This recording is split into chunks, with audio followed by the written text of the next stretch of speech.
क्या आपको पता है स्पर्म बनता कैसे है? अक्सर लोग सिर्फ नाम जानते हैं, लेकिन इसके पीछे की असली साइंस बहुत कम लोगों को पता होती है।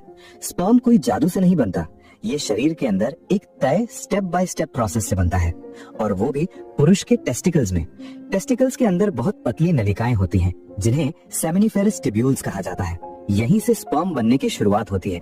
इन ट्यूब्स के अंदर मौजूद सेल्स को स्पर्मेटोगोनिया कहते हैं।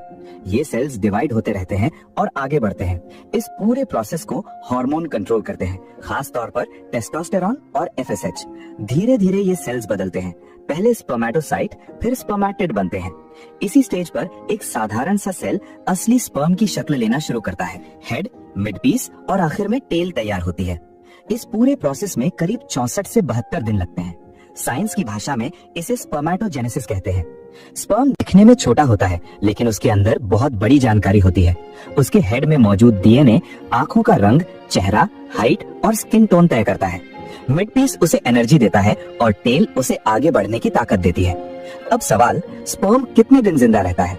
बॉडी के बाहर कुछ ही मिनट, पुरुष की बॉडी में कई हफ्तों तक, और फीमेल बॉडी में अगर माहौल सही हो, टेम्परेचर और पीएच बैलेंस अनुकूल हो, तो 3 से 5 दिन तक। जैसे ही स्पर्म फीमेल बॉडी में पहुंचता है, शुरू होता है सर्वाइवल फेज। करोड़ों स्पर्म निकलते हैं, लेकिन अंडे तक पहुंचता है सिर्फ एक। जैसे ही वो अंदर जाता है, बाकी सब के लिए रास्ता बंद हो जाता है। स्पर्म और अंडे के मिलने से बनता है जाइगोट, एक अकेला सेल जिसमें पूरे इंसान की ग्रोथ का प्लान मौजूद होता है। इसके बाद सेल डिवीजन शुरू होता है, 1 से 2, 2 से 4 और देखते ही देखते लाखों सेल्स। फिर ये सेल्स तय करते हैं कि कौन ब्रेन बनेगा, कौन हार्ट, कौन स्किन और कौन लंग्स। सेल से टिश्यू, टिश्यू से ऑर्गन्स और ऑर्गन्स मिलकर बनाते हैं पूरा इंसानी शरीर। करीब 9 महीनों में वही माइक्रोस्कोपिक सा सेल एक कंप्लीट ह्यूमन बॉडी में बदल जाता है, जो सांस लेता है, सीखता है और अपनी पहचान बनाता है। सच्चाई ये है कि हर इंसान की शुरुआत किसी चमत्कार से नहीं, बल्कि एक सटीक साइंटिफिक प्रोसेस से होती है।